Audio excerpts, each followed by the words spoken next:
Iran और Israel की टक्कर और बढ़ेगी या नहीं, इसका फैसला पुतिन के हाथों में नजर आ रहा है। डोनाल्ड ट्रंप तो इजराइल से बहुत ज्यादा खफा हैं, लेकिन ईरान को रूस से कई बड़े हथियार मिल सकते हैं। ईरान के विदेश मंत्री से मुलाकात के बाद पुतिन ने अपनी एक ऐसी मिसाइल का जिक्र किया है जिससे अमेरिका और नेटो बहुत ज्यादा घबराते हैं।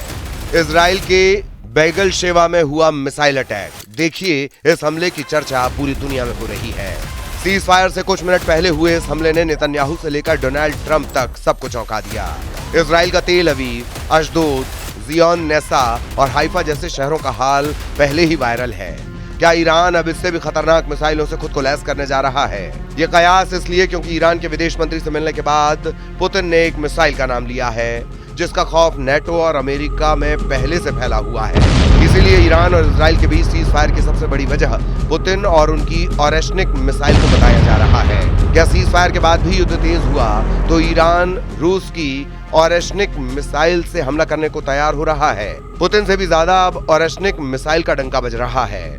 ईरान के विदेश मंत्री के साथ पुतिन की मीटिंग ने ऑरेशनिक वाला अलार्म बजा दिया है। क्या ऑरेशनिक का खौफ अब पश्चिम एशिया में सबसे बड़े युद्ध की शुरुआत करने वाला है? उधर राष्ट्रपति व्लादिमीर पुतिन का दावा है कि रूस की नई मध्यम दूरी की मिसाइल ऑरेशनिक का बड़े पैमाने पर उत्पादन जारी है। इस मिसाइल ने युद्ध में खुद को साबित किया है। वहीं नौसेना को नए जंगी जहाज और पनडुब्बियां मिलेंगी जिसमें बहुत ही सटीक हमला करने वाले हथियार होंगे। पुतिन ने तेल अवीव पर हुए ईरान के मिसाइल अटैक देखे हैं। पुतिन जानते हैं कि ईरान अब तक इस युद्ध में करीब 600 मिसाइल दाग चुका है। तेल अवीव, हाइफा, बैगल शेवा में हुए धमाकों को देखने के बाद आखिर पुतिन ने ऑरेशनिक मिसाइल का जिक्र क्यों किया? पुतिन का सिग्नल सवाल उठा रहा है कि क्या रूस अब ईरान को अपनी ऑरेशनिक मिसाइल देने वाला है? क्या ईरान की एरोस्पेस फोर्स अब पुतिन की ऑरेशनिक को लॉन्च करने की तैयारी कर रही है? ये मिसाइल जहां वार करती है उस जगह को 4000 डिग्री सेल्सियस में जला डालती है। ये मिसाइल परमाणु बम नहीं, लेकिन उससे कम भी नहीं। ये पुतिन की 4000 डिग्री वाली भट्टी कही जाती है। सीज फायर टूटने का मतलब है ईरान और इजराइल का युद्ध तेज होगा और फिर सबसे खतरनाक हथियार एक दूसरे पर दागे जाएंगे। ऑरेशनिक का इस्तेमाल पुतिन यूक्रेन पर कर चुके हैं और इसका वॉरहेड जहां गिरता है वहां कुछ बाकी नहीं रहता। ऑरेशनिक एक हाइपरसोनिक मिसाइल है। यह आवाज से 10 गुना रफ्तार से हमला करती है, यानी 12,000 किलोमीटर प्रति घंटे से भी ज्यादा। इसकी रेंज 5000 किलोमीटर है। पुतिन की यह मिसाइल 100% तबाही की गारंटी देती है। पुतिन ने दावा किया है कि अब ऑरेशनिक मिसाइल का उत्पादन बहुत तेजी से किया जा रहा है। ईरान को भी ये बात बताई गई है। इसीलिए जब डोनाल्ड ट्रंप इस युद्ध में सबसे आगे बढ़ चढ़कर बोल रहे हैं और सीज फायर कराने का दावा कर रहे हैं, तब ईरान और इजराइल के बीच युद्ध और तेज होता नजर आ रहा है। एक तरफ तेल अवीव, दूसरी तरफ तेहरान। दुनिया ने 2 राजधानियों को दहलते हुए देखा है। एक तरफ ईरान के हमले और दूसरी तरफ इजराइल के अटैक। सीज फायर क्या डबल फायर में बदलने वाला है? इजराइल में कहां धमाका होगा? कौन सी मिसाइल गिरने वाली है? इसे लेकर इजराइल का मिसाइल ट्रैकिंग रडार सिस्टम अब एक बड़े शून्य में जाता हुआ नजर आ रहा है, क्योंकि ईरान ने अपनी सबसे खतरनाक मिसाइल से इजराइल को दहलाया है। इजराइल का दावा है कि ईरान ने हाल ही में 4 तरह की मिसाइल फायर की। इसमें सबसे खतरनाक फताह-1 और खैबर शिखर मिसाइल शामिल है।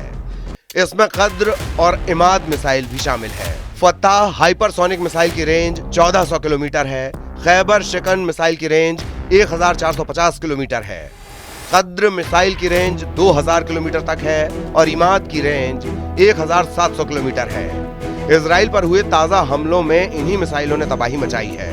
तेल अवीव से लेकर हाइफा और अशदोद से लेकर बीर शीबा और शेफाल जैसे छोटे शहरों पर अटैक तेज हो चुके हैं। इसमें कोई शक नहीं है कि ईरान में सर्वोच्च नेता अली खामेनी और राष्ट्रपति पेजेश्कियान की सरकार इजराइल और अमेरिका के टारगेट पर रही है और अब भी है। ट्रंप सोशल मीडिया पर पोस्ट कर चुके हैं कि अगर ईरान की मौजूदा सरकार मेक ईरान ग्रेट अगेन नहीं कर सकती तो उसे क्यों नहीं बदल जाना चाहिए। मतलब साफ है कि डोनाल्ड ट्रंप ने चुनाव जीतने के लिए अमेरिका में मांगा फॉर्मूला अपनाया है और अब वो ईरान में मीगा फॉर्मूला लागू करना चाहते हैं। लेकिन क्या इतना आसान है? नेतन्याहू के साथ मिलकर ट्रंप ने बेशक ईरान के परमाणु अड्डों पर दुनिया के सबसे खतरनाक बम की बारिश की हो, लेकिन ईरान भी बराबर इजराइल को चैलेंज दे रहा है। इजराइल में ईरान की मिसाइल ऐसे गिरी है जैसे आसमान से बिजली गिरती है। कोई नहीं जानता कि ईरान की बैलिस्टिक मिसाइल कहां गिरेगी और इस बात को इजराइल की सेना भी मान चुकी है। इजराइल की सेना ने कहा है कि हाइफा पर मिसाइल अटैक के दौरान सायरन इसलिए नहीं बजा क्योंकि उसके डिफेंस सिस्टम में तकनीकी दिक्कत थी। बल्कि उनका सिस्टम ईरान की मिसाइल का पता लगाने में नाकाम रहा।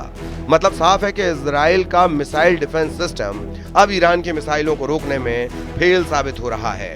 इजराइल और ईरान के युद्ध में सीज फायर नहीं बल्कि डबल फायर के खतरे ने यूरोप को भी डबल टेंशन दे दी है। फ्रांस ने इजराइल से अपने नागरिकों को निकालने के लिए सेना का विमान भेजा। पहले ग्रुप में 160 फ्रांसीसी नागरिकों को वापस पेरिस ले जाया गया।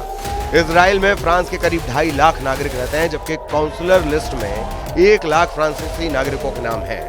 जाहिर है कि युद्ध तेज होने का खतरा खत्म नहीं हुआ है बल्कि बढ़ता जा रहा है। रूस के विदेश मंत्री भी मान रहे हैं कि सीज फायर के बाद डबल फायर के हालात बन चुके हैं। रूस के विदेश मंत्री का कहना है कि हम इस समझौते का स्वागत तभी करेंगे जब इस पर अमल होगा। लेकिन इसकी घोषणा के बाद इजराइल और ईरान के बीच हमलों की खबर आने लगी। इजराइल और ईरान के युद्ध में ताजा हमले बता रहे हैं कि दोनों की सेनाएं अपनी रणनीति बदल रही हैं।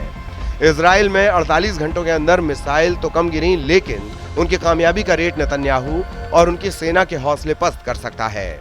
खामेनेई का फोकस इस वक्त इजराइल पर है, क्योंकि अमेरिका ने एक तरह से अब इस युद्ध से खुद को अलग कर लिया है। ईरान ने कतर पर मिसाइल दागकर अमेरिका से बदला लेने का ऐलान किया और फिर इजराइल पर अपनी मिसाइलें तान ली हैं। अगर ईरान को रूस से ओरेशनिक मिसाइल मिलती है तो ये नेतन्याहू के लिए बहुत बुरी खबर मानी जाएगी, क्योंकि ट्रंप के सख्त शब्द बता रहे हैं कि वो इजराइल के तेवर से खुश नहीं है। सीज फायर से पहले भी और सीज फायर के ऐलान के बाद भी ईरान और इजराइल में तनाव बरकरार है। इजराइल के शहरों पर किसी भी वक्त अटैक का सायरन बजने लग सकता है। हाइफा से लेकर तेल अवीव में ऐसे सायरन साबित करते हैं कि ईरान के मिसाइल हमलों को लेकर इजराइल लगातार एक्टिव है। लोग फौरन करीब के शेल्टर में पनाह लेते हैं। अंडरग्राउंड मेट्रो स्टेशन ऐसी सबसे बड़ी जगह बन चुकी है जहां ज्यादा से ज्यादा लोग फौरन छुपने के लिए पहुंच जाते हैं। इसलिए अगले 24 घंटे ईरान और इजराइल के युद्ध को लेकर बहुत गंभीर होने जा रहे हैं। ईरान और इजराइल दोनों इसकी बार बार गारंटी दे रहे हैं, लेकिन अमेरिका ने इस युद्ध से किनारा कर लिया है, जबकि पुतिन ने ओरेशनिक मिसाइल का जिक्र करके बता दिया है कि ईरान अकेला नहीं है।